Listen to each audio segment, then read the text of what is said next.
J'ai obtenu mon bac l'année dernière. Bien que je m'exprime bien dans mes vidéos, je n'ai pas toujours été un bon élève. En fait, j'étais plutôt un élève indiscipliné par nature. Je détestais rester assis longtemps et suivre les consignes des professeurs. Sans le Covid-19, je vous le dis clairement, j'aurais pas eu mon brevet. Vous voyez, je vous ai pas menti. Puis, au fil des années, j'ai commencé à travailler. Alors pourquoi? Pour être meilleur que les autres et réussir mes études tout simplement. Mais ce n'a pas été aussi simple que ça. En effet, j'ai dû apprendre à travailler pour pouvoir réussir mes examens. Pendant mes années de lycée, j'ai testé différentes techniques d'études et découvert celles qui fonctionnaient pour moi et qui pourraient peut-être fonctionner pour vous. C'est pour ça qu'aujourd'hui, avec l'approche du bac, voilà mes 3 conseils pour réussir ces examens. Travaillez moins, mais mieux. Alors, expliquez-moi, si vous n'aimez pas travailler, pourquoi vous allez essayer de travailler 4 heures d'affilée? Vous n'y arriverez pas, no offense, hein, mais pour les gens qui n'aiment pas travailler, faire plus d'1h30 par jour, ce serait totalement contre-productif. Alors oui, il y a des cas où on n'a pas le choix de beaucoup travailler. Je pense notamment aux études de médecine, d'ingénierie, etc. Donc, que faire? C'est assez simple. On va dire qu'il faut en général 6 heures pour maîtriser un sujet. Alors, ces 6 heures, on va les organiser sur une semaine entière. Voilà quelques exemples.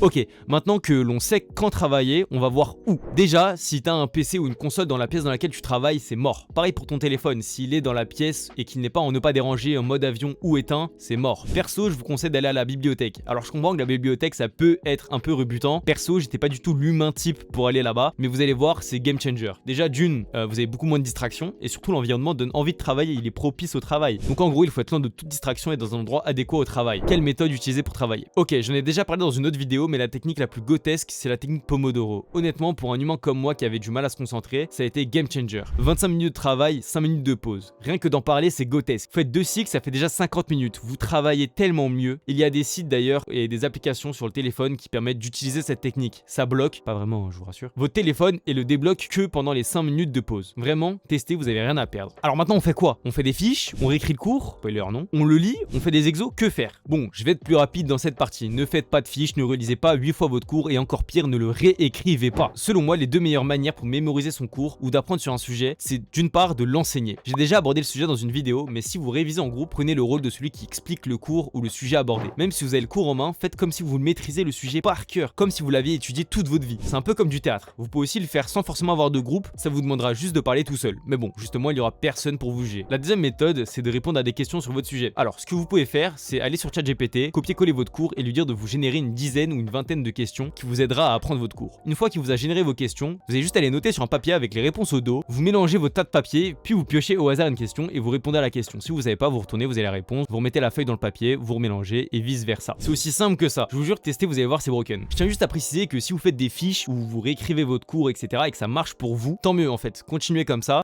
Surtout, n'oubliez pas que je m'adresse aux gens qui n'aiment pas et qui ne savent pas travailler. Ne révisez pas à la dernière minute. Honnêtement, si tu sens qu'il est déjà trop tard pour réviser efficacement, il vaut mieux éviter de te précipiter à la dernière minute. La veille d'un examen, privilégie plutôt le repos et la détente qui vont permettre à ton esprit de récupérer et de se préparer sereinement. Cette technique, si je peux dire ça, te permet d'aborder l'examen avec plus de clarté et de confiance en toi. Réviser à la dernière minute peut créer de la confusion et augmenter ton niveau de stress, ce qui peut nuire à ta performance le jour de l'examen. Rappelle-toi que tu ne pourras pas combler toutes tes lacunes en une seule session de révision de dernière minute. Au lieu de ça, concentre-toi sur les points forts que tu as déjà maîtrisés au cours de ta préparation. Bon, si t'as vraiment rien appris de rien, là, gros, force à toi, c'est mort. Profite de cette journée de repos pour te détendre et te changer les idées. Tu peux par exemple jouer aux jeux vidéo, aller à la salle de sport, pratiquer de la méditation, faire une promenade, fais ce que tu veux, vraiment ça c'est libre à toi. Cela en fait va t'aider à arriver le jour de l'examen avec une attitude plus positive et un esprit clair. Par exemple la veille du bac, le jour juste avant vos épreuves, ne révisez pas, c'est bon, de toute façon ce sera trop tard, vaut mieux prendre ce temps là pour se détendre, pour faire un point. En résumé, réussir tes examens repose sur quelques principes clés. Travailler intelligemment plutôt que longuement, te préparer dans un environnement propice à la concentration et éviter de réviser à la dernière minute. En adoptant ces stratégies, tu maximiseras tes chances de réussite tout en maintenant un équilibre mental et physique. Souviens-toi que la préparation et la régularité sont essentielles. Prends soin de toi, garde confiance en toi et en tes capacités et tu aborderas ton baccalauréat avec sérénité et assurance. Ciao.